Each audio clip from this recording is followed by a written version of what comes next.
está cerrado. Sí, te decía, Ámbar, que tenía una información que salía en el diario El País. Este artículo dice que todas las tendencias de la pandemia van a invertirse. Buscaremos incansablemente interacciones sociales, dice un catedrático de Yale. Añade que el miedo y la precaución darán paso a fiestas sexuales, derroche económico y el alejamiento de la fe.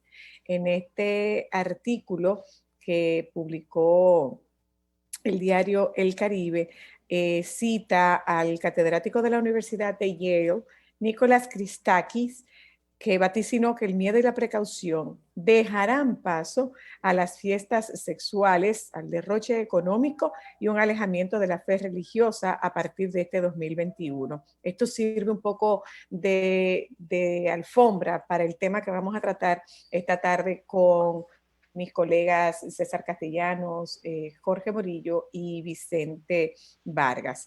Al mismo tiempo que los países del primer mundo abrazan esperanzados la llegada de las primeras vacunas, algunos ya se atreven a vislumbrar y esbozar cómo será el día después, una vez erradicada o al menos controlada la pandemia del coronavirus. Y una de las predicciones que más titulares ha acaparado en todo el mundo ha sido la lanzada recientemente por el epidemiólogo y profesor de la Universidad de Yale, Nicholas Christakis, que vaticina la repetición de un patrón similar al vivido hace justo 100 años. Si la mitigación de la gripe española y el final de la Primera Guerra Mundial dieron paso a una de las etapas de mayor realización personal y florecimiento económico, artístico y tecnológico del siglo XX, el catedrático augura una explosión social y sexual tras el levantamiento de las restricciones impuestas por la crisis sanitaria. Los nuevos locos años 20 podrían estar a la vuelta de la esquina, dice este catedrático. Todas las tendencias, sigo citando, que estamos viendo en la pandemia van a invertirse. La gente va a buscar de manera incansable interacciones sociales, afirma Christakis en un artículo publicado en The Guardian, subrayando que, cito, el libertinaje sexual, el desarrollo económico y una agresión de la fe religiosa serán algunos de los cambios más significativos que se avecinan. El autor del libro, Apollo's Arrow, the Profound and Enduring Impact of Coronavirus on the Way We Live, el arco de Apolo, el profundo y duradero impacto del coronavirus en nuestra forma de vida, prevé que seremos testigos de estas modificaciones en el comportamiento desde este mismo 2021 y hasta el próximo 2024, cuando la mayor parte de la humanidad, al menos un 75%, esté vacunada. No había leído este artículo, pero mire lo que dice lo que dice esta psicóloga clínica y sexóloga española. Tras la represión vendrá la explosión, que considera que antes de este fenómeno de euforia y prosperidad atravesaremos un periodo en el que la precaución será la protagonista de nuestras relaciones. Las pérdidas, el aislamiento, el miedo con el que hemos convivido puede que nos acompañe durante una fase y que no sea tan fácil liberarnos de las fobias y la ansiedad durante el contacto. Eva, ¿y qué relación tendrá que ver esto con el sexo? Amor. Bueno. Saluda a Tita, que él está preocupado por saludarte. Hola, amor. Beso a Tita. Dime. Tú no te apures, cuando tú vengas tú vas a ver lo que yo tengo para jugar. Ahora estás trabajando. ¿Oíste? Pero me gustaría saber qué tiene que ver eso, porque el florecimiento social, tecnológico, el alejamiento de la fe, lo puedo más o menos entender, pero el tema sexual, no sé. Ahí vamos a ver. Sí te puede hacer esquina, por supuesto que te puede hacer esquina. Tiene mucho que ver con una forma, entre otras cosas, una forma de tú desahogarte. Bueno. Tiene que ver con eso. Pero vamos a darle la bienvenida a Jorge Morillo y a César Castellanos, ambos que nos acompañen en esta tarde, para que hagamos una revisión sobre lo que ha pasado en 2020 y lo que esperamos que se produzca en 2021. Yo he sido, amigos, amigos maestros, colegas, es un atrevimiento de mi parte llamarle colega a ustedes, pero bueno, aquí voy. Yo he sido reiterativa y decía ayer en Twitter que yo he estado 3 veces en el Palacio y que las 3 veces que he estado en el Palacio he tenido el mismo discurso.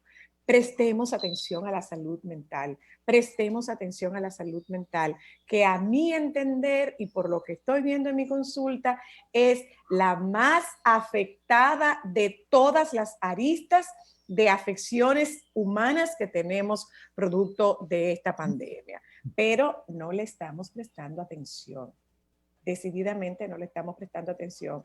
Entiendo que estamos cansados, estamos agotados, estamos irritados, estamos reactivos, estamos indignados, no nos gustan las imposiciones, no manejamos bien las cosas que son impuestas. ¿No sería quizás un poco menos dificultoso manejarlo si nos dieran explicaciones, si pudiéramos entender, si hubiera justicia en la toma de medidas? Las medidas no son simpáticas. Las imposiciones no son simpáticas nunca.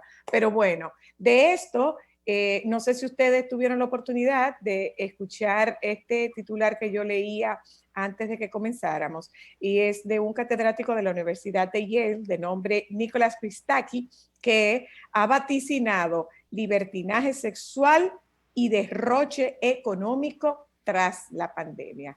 La mesa está servida. Bien, buenas tardes y bienvenidos, Jorge y César. Gracias, Zoila. Feliz año. César, feliz año. Buenas. Sí. Está muy bonito, César. Condúzcanse ambos, por favor. Fíjate que estás en el aire.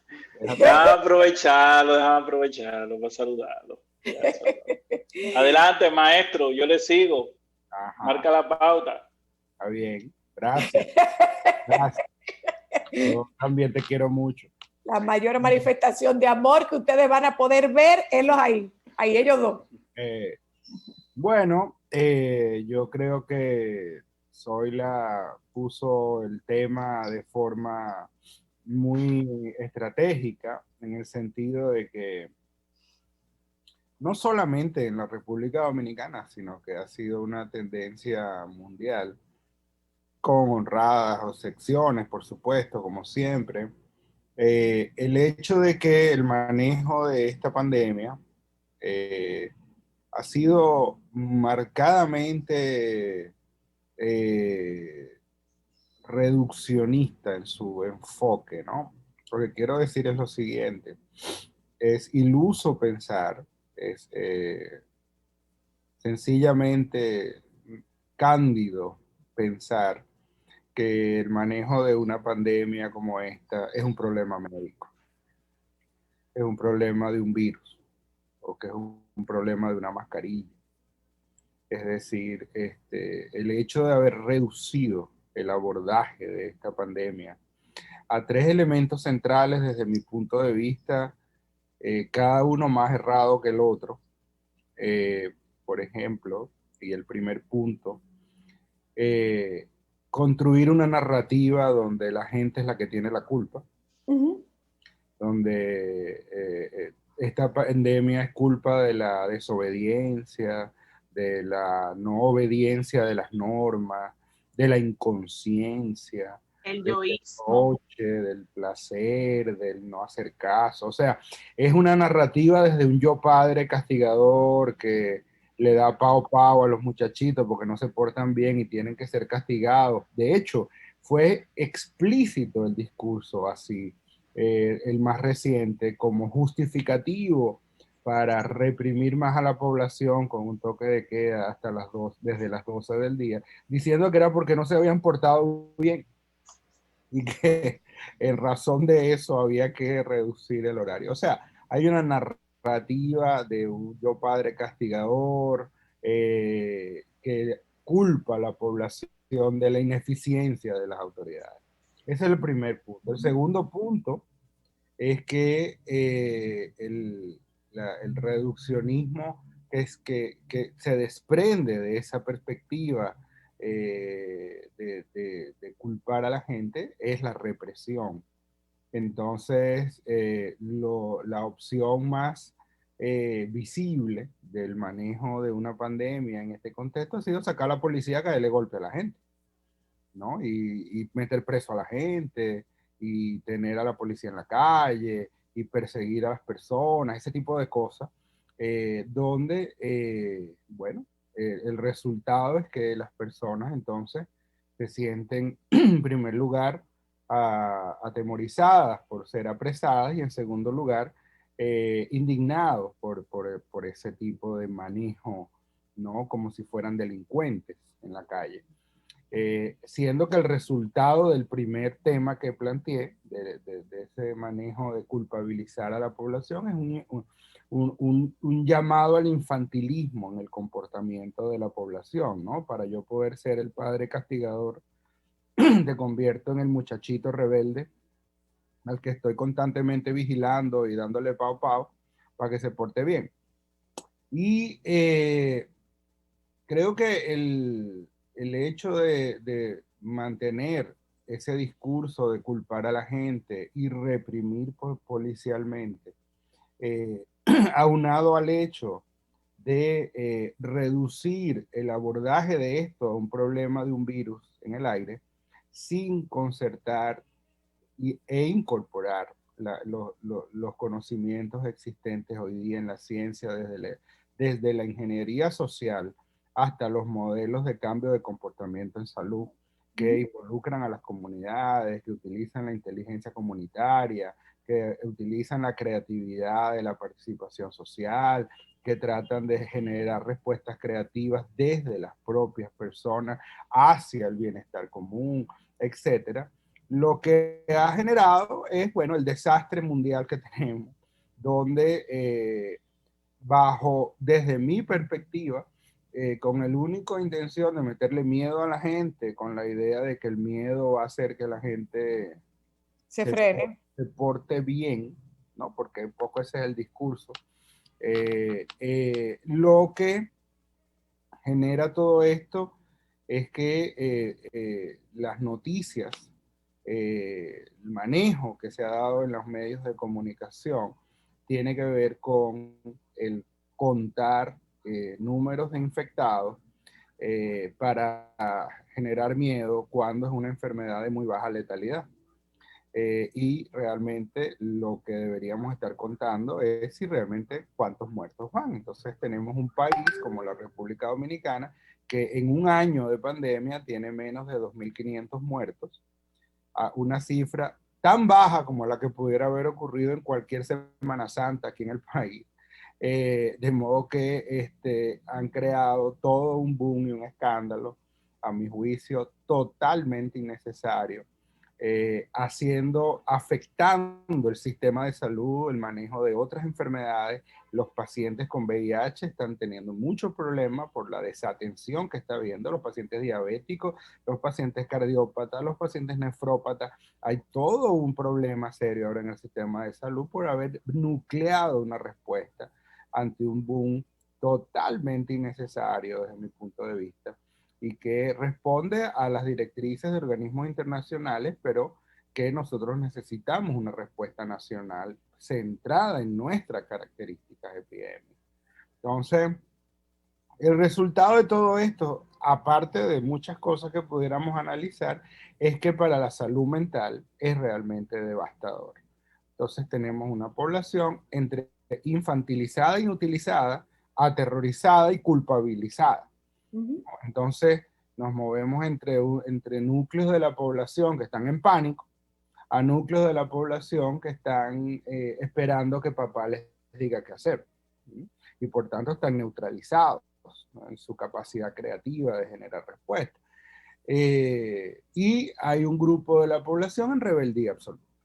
En rebeldía absoluta, como se pone rebelde cualquier muchachito al que le quieren imponer algo por la mala, sin que haya ninguna participación en la construcción de esa solución o de esas medidas, ¿no? Entonces, yo he venido planteando esto desde hace muchos meses, por supuesto, no con simpatías, esto no genera muchas simpatías, pero es algo que viene viéndose claramente desde hace varios meses. El resultado de todo esto lejos de reducir el riesgo de la infección, lo que genera es un comportamiento socialmente indeseable de parte de la población. No se puede sentir un sistema de salud, no se puede sentir satisfecho diciendo que porque hizo un toque de queda, la pandemia bajó sus números, porque eso es el equivalente de decir que ha habido un éxito en que una persona bajó de peso porque le grapé los labios con una grapadora, ¿no? O sea, eso no tiene sentido. O sea, el sentido de una pandemia que está controlándose es a partir del comportamiento humano, libre, y cómo entonces se desarrollan estrategias de protección mutua entre vecinos, entre personas en la calle, ahí estamos dando una respuesta de comportamiento humano que permite controlar una epidemia. Trancar a la gente y reprimirla, eso obviamente van a bajar los números, por supuesto, pero es artificial, ¿no? Es efectista, es populista. O sea, ¿hasta cuándo puedes mantener eso sin generar respuestas en la población que lleven a un cambio de comportamiento, a un cambio de mentalidad, a un cambio de abordaje desde la comprensión del problema, no desde el miedo, no desde el aterrorizamiento, no desde la culpabilización, sino desde convertir a la población y a los distintos segmentos de la población en parte de la solución, en lugar de estarle vendiendo la idea de que son parte del problema. Bueno, pero ese convertir a la población en parte de la solución es que la población está muy segmentada. Correcto. En el sentido de que son los miembros de los distintos, o no los miembros, son las partes productivas, pero el resto de la población no estamos siendo tomados en consideración, sino todo lo contrario. Entonces, ¿cuál es el impacto que eso está teniendo a nivel de nuestra estabilidad y salud mental? Mira, Zoila, yo entiendo primero que ha habido un mal, o sea, eso es obvio, ¿me entiendes? Que todos estamos de acuerdo en que la estrategia a nivel de salud mental ha sido pésima. Es que no hay. Y eso, entonces, ahí donde quiero llegar, se ha minimizado una de las zonas más importantes de lo que tiene que ver con esto, porque tal cual como en un momento planteaba César, y uno ve los números, tú ves los números y dices, bueno, ¿cuántos afectados hay? ¿Cuántos muertos hay? Bien, ahora, tú quitas esa otra parte, los afectados, los muertos y todo eso, y nos quedamos con más de 10 millones de habitantes que están siendo impactados con el manejo y con todo lo que está ocurriendo. Entonces, ahí viene el tema de la interrogante, ¿cuál es la estrategia a nivel de salud mental? Cuando tú ves la estrategia, ¿qué es? Bueno, una línea telefónica donde tú puedes llamar porque si tú estás mal, tú llamas y al llamar, entonces tú vas a tener una persona que te va a escuchar. O sea, pero ¿cuáles son las pautas? ¿Cuáles son los pasos a nivel nacional? Mira, y ha sido tan mala. Perdóname, César y Jorge, que lo podrán estar haciendo con la mejor intención, pero es la mejor capacidad. No, pero fíjate, es la mayor capacidad. Mira que es así, ¿no? Yo estoy de acuerdo y entiendo que nadie quiere que las cosas se le salgan de la mano y nadie quiere que las cosas se queden mal. Eso está de acuerdo, ¿me entiendes? Si algo yo estoy clarísimo, es que el primero que tiene que estar muy preocupado por todo esto es el presidente y todo su gabinete. Ahora bien, fíjate qué tan mala ha sido la estrategia que una gran parte de la población entiende que de quien tiene que cuidarse es del gobierno. Exacto. O sea, vamos a hacer esta medida para que no nos descubran y vamos a inventar una iglesia y vamos a montar detrás de la iglesia tenemos esto y con eso engañamos al gobierno. Es que como dice estrategia, la figura de padre, o sea, la población adulta está volviendo a ser niños. Te portas mal, te quito esto. Te portas bien, te doy medio. Y te estoy haciendo una travesura sin que tú te des cuenta. O sea, se cree que es tanto es así que tú te encuentras con gente armando bodas con 500, 1000 personas, o sea, pero con un manejo, o sea, el tema no es que se arme o no se arme. En un franco desafío, lo que yo decía. El tema, pero desafío ¿a quién? Al gobierno. Al gobierno, no al tema del virus, porque no ha habido un manejo a nivel de salud mental, de lo que implica todo esto. O sea, entonces viene el tema, cuando tú tienes algo a este nivel, por ejemplo, algo sencillo que ha ocurrido a nivel local, cosas que han ocurrido a nivel local, cuando viene impacto. Cuando ocurrió lo del terremoto de Haití, o sea, el terremoto de Haití, hubo un manejo, no solamente médico, no solamente arquitectónico, o sea, no solamente educativo, sino de salud mental. Pero tú sabes cuándo hubo un manejo adecuado de salud mental. No nos vamos a un tema tan gravoso como el terremoto de Haití. La explosión de gas. La bomba de gas. La explosión de la planta de gas. Aquí hubo una intervención oportuna de crisis, pero no, o sea, no lo estamos viendo y yo en esto me coloco muy por detrás de ustedes por toda la experiencia que tienen ustedes durante todos estos años. Y lo que digo es, aquí hay una crisis que no estamos gestionando por una razón muy simple. A nivel de salud mental hay una crisis, pero nosotros tenemos esa crisis invisibilizada completamente. Esa crisis no aparece por ningún lado. Oye, mira, y te digo que aquí hay personas con toda la capacidad y todo el nivel para hacer una buena gestión y una buena estrategia a nivel de salud mental. Pero yo recuerdo un detalle. Mira este detallito, un detalle. En Jimaní, hace como 15, 20 años, cuando ocurrió la inundación, que se explotó un dique, el dique explota, se mete todo el agua a Jimaní, inunda. Perdón, no se reventó el dique, abrieron la presa. ¿En la Mesopotamia? Está bien. No te hablo de la Mesopotamia, esa fue una.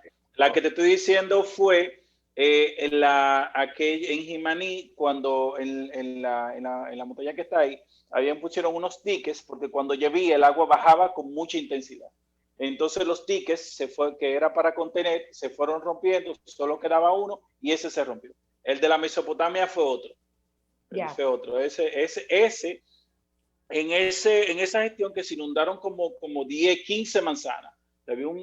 Eso fue. Ahora, hubo un detalle en materia de salud mental que fue simple, pero marcó la diferencia. ¿Tú sabes qué se estaba gestionando? Se estaba gestionando que eso ocurrió porque hubo un brujo al que no se le hizo un pago, y como no se le hizo el pago provocó eso, y empezaba a crecer un odio y un enfrentamiento hacia la comunidad haitiana, en el entendido de que esto ocurrió porque hubo un tema con el pueblo haitiano. Pero como había un tema de salud mental, había un tema bien manejado de salud mental, ahí estaba Visión Mundial, Plan Internacional, el Departamento de Salud Mental de las CESPAS, en ese entonces era CESPAS. Como hubo una buena gestión en relación a eso se diluyó. Pero si tú hubieras hecho un mal manejo de eso podía haber terminado en sangre, con toda la cantidad de violencia que se hubiera generado. No sé si tú me sigues. Una gestión de salud mental. Totalmente. Pero tiene que haber. O sea, yo sigo insistiendo. Es que no veo gestión de salud mental por ningún lado. No la hay. Es que no veo gestión de salud mental por ningún lado. Y van a seguir la fiesta clandestina. Y mientras tanto. Van a seguir la fiesta clandestina. Pero ¿qué estoy viendo? Voy yo a la parte que me toca particularmente. Tú sabes lo importante y lo necesario que es una actividad física y te restringe los parques. Eso fue un desacierto. Un desacierto. Sí, yo creo que hay una en ese sentido, yo creo que hay una necesaria discusión de cuáles van a ser las estrategias, ¿no? O sea, ¿cuáles discusiones?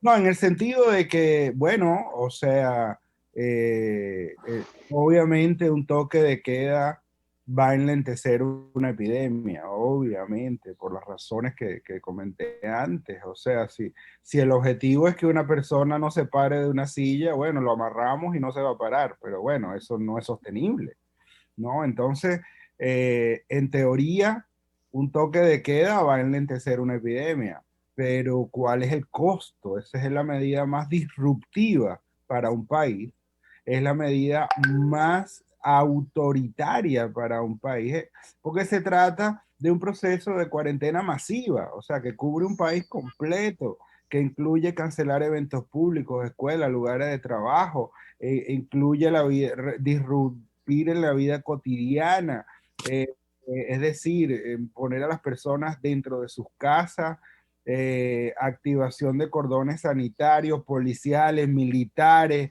vigilando las calles para que la gente no salga. O sea, es un tema que estamos hablando de que es altamente disruptivo para la salud mental de la población. O sea, estamos hablando de que esa es la medida más extrema posible, cuando desde la perspectiva de la respuesta epidemiológica ante cualquier evento de este tipo, hay alternativas que hay que activar antes, ¿no? Una pregunta. Pero además, la cronicidad, el tiempo que han tardado estas medidas, están haciéndolas deficientes, por no decir ineficientes. Mira, tú sabes que las cuarentenas tienden a perder su efecto. El único momento donde la cuarentena funciona es en el inicio. Claro. Luego va perdiendo su fuerza y la gente sale a moverse. Y va a salir a moverse, sea para ir a un parque a caminar, para ir a montar una bicicleta o para hacerte una fiesta clandestina. Tú decides en qué tú quieres que la gente se mueva, o creando o centrándolo en la casa, aumentando los niveles de violencia, aumentando los niveles de consumo de alcohol, los niveles de droga. Estamos viendo la reactividad. Ámbar, tú tienes una pregunta. Yo tengo una pregunta para Morillo. ¿Qué parte del cerebro es la que está reaccionando a esta situación? O sea, para que la gente pueda entender, lo que nos está afectando es el encierro, la desesperanza, el tema de una enfermedad, el estrés por el desempleo, o sea, o está afectando al cerebro todo al mismo tiempo. Mira, yo le tengo mis respuestas a eso a la hora de hablar del sistema límbico y todo lo que implica los mecanismos de defensa, amígdala, cíngulo. Pues yo te voy a pasar esa pregunta. Yo estoy seguro que el doctor Castellano tiene una respuesta lo suficientemente técnica y lo suficientemente social para que las entiendan. Así que, doctor Castellano. Estaba buscando esta información porque me apareció una ventanita. El gobierno mantendrá el horario de toque de queda con ampliación a gracia de tránsito sábados y domingos. Eso es un respiro. El gobierno dominicano prepara un decreto para mantener el mismo esquema del toque de queda actual, aunque con la ampliación de 1 hora más de movilidad de lunes a viernes. Para los fines de semana, el gobierno contempla mantener hasta las 3 de la tarde la movilidad los sábados y domingos. Las informaciones fueron dadas por el presidente Luis Abinader en un almuerzo que se lleva a cabo con los directores de diarios del país. De acuerdo al establecido, el decreto número 740-20, que aún está vigente, el toque de queda inicia a partir del mediodía, tanto el sábado como el domingo, en todo el territorio nacional. De lunes a viernes comienza a las 5 de la tarde con una gracia de 2 horas para transitar de regreso a casa. El que comienza mañana será el segundo fin de semana en el cual funcionará la disposición gubernamental hasta las 12, desde las 12 hasta las 5 de la mañana, y el pasado sábado fueron apresadas 1.142 personas, mientras que el domingo fueron apresados otros 1.453 ciudadanos. Lo que ocurre, esta nota que trae el diario Listín Diario, dice... Se frizó. Se frizó el audio un momentito. Doctor Castellano. Dice que Estoy ahí. Ya está. Decía, el decreto dice que será de una, o no el decreto, porque no ha salido el decreto todavía. Prepara un decreto para mantener el mismo esquema de toque de queda, pero con algún nivel de extensión, que sería algún nivel de flexibilidad, los domingos hasta las 3 de la tarde, sábado y domingo, y los días de semana laboral del lunes al viernes con 1 hora más, que sería hasta las 8 de la noche. Pero yo insisto, estamos dejando de lado lo que esto está ocasionando en las habichuelas nuestras, que es la salud. Mira, ¿Quién es el equipo de salud mental que está asesorando al excelentísimo presidente? Yo estoy muy preocupado en ese sentido porque es como que tenemos un grupo de especialistas tomando decisiones que lo que saben es mover un reloj. O sea, nosotros estamos gastando energías, dinero, tiempo para gente que mueve un reloj, que le quita 1 hora y le suma 1 hora y le baja 1 hora y le pone 1 hora y le vuelve a poner otra hora y le quita la hora, pero que además nos genera el problema para después darnos la solución y debemos estar agradecidos, ¿no? Entonces primero te quitan hasta las 12, después te dicen, bueno, les vamos a dar 1 hora, entonces tenemos que estar felices por eso, ¿no? Entonces, ahora, la pregunta ahora es desde el punto de vista más técnico, dice, bueno, ¿qué va a ocurrir a las 3 de la tarde que no puede ocurrir a la 1? ¿Por qué hay que cerrar el país a las 3 de la tarde? ¿Qué va a ocurrir a las 3 que no ocurre a las 12? Que tenemos un virus que se activa con la hora, ¿no? ¿Qué pasa? Que la fantasía de los tomadores de decisiones está atravesada por la moralidad rancia. Y es que esos descabellados van a hacer fiestas y van a beber en los colmados. Y entonces, si ese es el problema, bebemos a las 11, ¿eh? Eso no es problema, a las 11 de la mañana comenzamos. Porque es que el tema no puede cruzar por ahí. O sea, la respuesta no puede cruzar por esos ejes. La respuesta tiene que cruzar por ejes técnicos. Y estos ejes técnicos tienen que ver con incorporar a la población en la construcción de soluciones, en la construcción de alternativas, en la construcción de comportamientos, en la construcción de formas distintas de participar en pandemia, ¿no? En lugar de asumir el control absoluto de la población a base del miedo y el militarismo, ¿no? Pero entonces eso de una manera completamente errática, porque hoy te digo para la derecha, pero cuando estoy de camino a la derecha te digo, no, espérate, que para la izquierda. Es que tú haces una engañar a la justicia, tú vuelves eso una diversión. Y la forma de descargar la tensión que se carga con todo esto. O sea, entonces, ahora fíjate este detalle. Ante ese hecho, pero fíjate esto, mira lo que viene ahora mira lo que viene. Hay alternativas de vacuna en la cual la sociedad no confía. ¿Por qué? Primero no confía en el Estado, porque por el manejo que se le está dando. Porque es un manejo represivo. O sea, no es un manejo educativo, como como hemos hablado aquí nosotros. O sea, es un manejo tomando en cuenta el tema de la salud mental. Y ahora tú necesitas que la población confíe en que la decisión que se está tomando en materia preventiva y en materia de vacuna, que toda la vida nos hemos estado vacunando de todo. Tienes un gran punto. O sea, ¿cómo puedo confiar en lo que tú me estás diciendo cuando ahora tú me dices que es gris, pero ahorita me dice que no? Y después me dice, no, es gris. Y después me dice, no, pero no me equivoqué, volví a ser gris. Porque el manejo está siendo represivo y no educativo, ni en materia de salud. Totalmente de acuerdo. Totalmente de acuerdo. Decía Henry Ebrard, que estaba con nosotras el martes. Henry Ebrard decía, es que hace falta que me vendan un discurso. Hace falta que me lo... Hace falta que vendan el discurso de las medidas que se están tomando, que es precisamente lo que vendan. Creo que a mí me parece que el presidente es un hombre con muy buenas intenciones. Me luce que es un hombre con muy buenas intenciones y que en la medida que él y su equipo de gobierno hagan las cosas bien hechas en esa misma medida, vamos a salir todos como sociedad. Pero, por favor, infórmennos, Yo creo infórmennos, para, dennos respuestas, edúquennos. a manera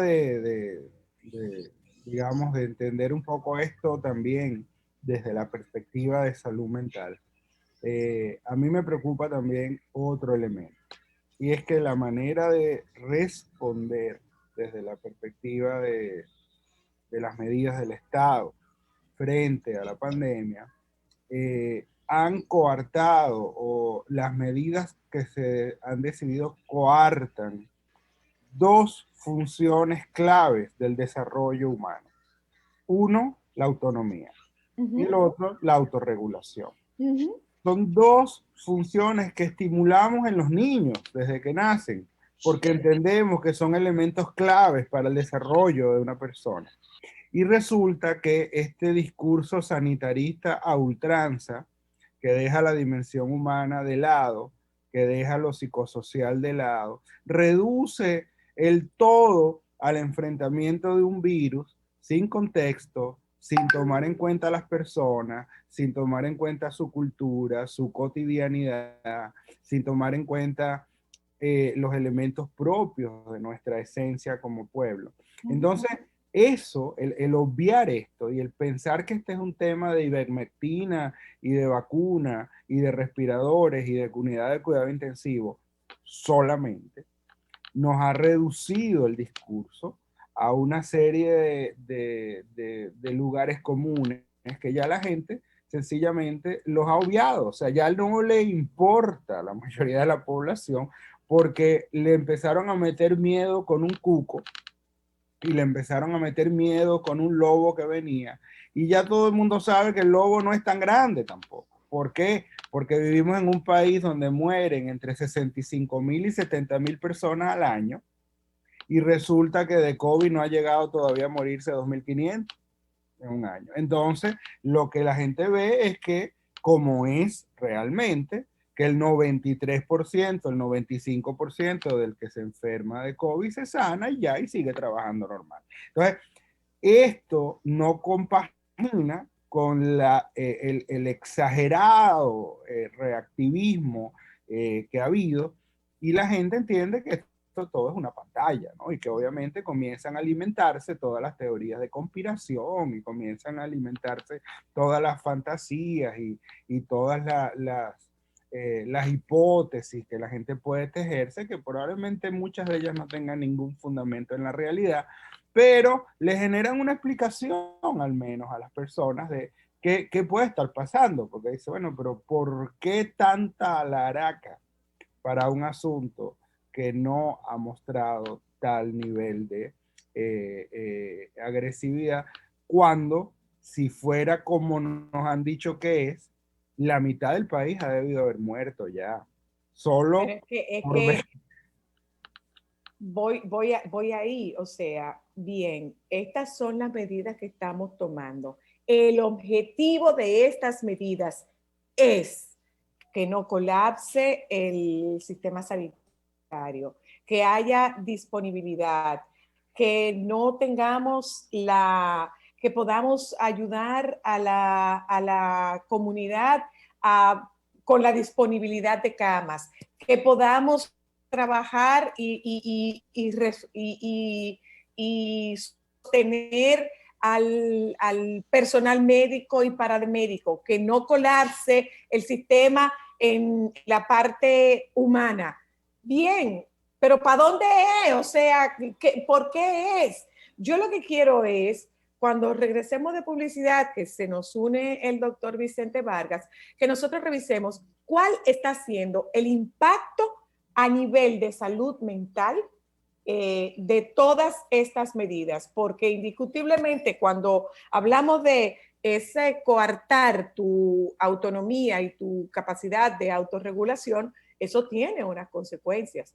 ¿Por cuánto tiempo vamos a poder manejarla? ¿Y cuándo vamos nosotros a ver la realidad de estas consecuencias de un manejo deficiente en materia de salud mental? Ya venimos, esto es solo para mujeres. Solo para mujeres, solo.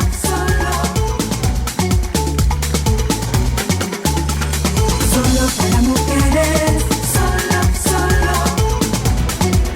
Sol 106.5, la más interactiva.